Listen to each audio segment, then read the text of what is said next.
How to make a ringtone for iPhone using GarageBand. Hello everybody, welcome back to my channel. Today in this video I'll guide you on how you can make a ringtone for iPhone using GarageBand. Well, first things first, you want to go ahead and open up your Safari, and on your Safari you want to head into here, pixabay.com. Now here you can head into music section and go ahead and download the music from trending or latest. You can download free musics here.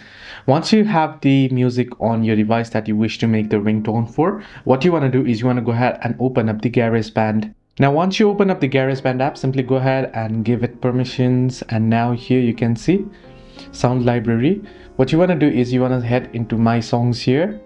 You can use iCloud backup as well. Now head into browse and browse through your file here to create song. Now here on browse here, tap on this icon at the left hand side at the top left, and then here you can see on my phone, and go ahead and choose the song from your phone, and then you can go ahead and open up the editing process, right?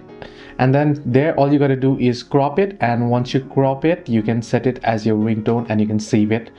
So hope this video helped you. Do like and subscribe, and do not forget to leave a comment down below if you have any further issues.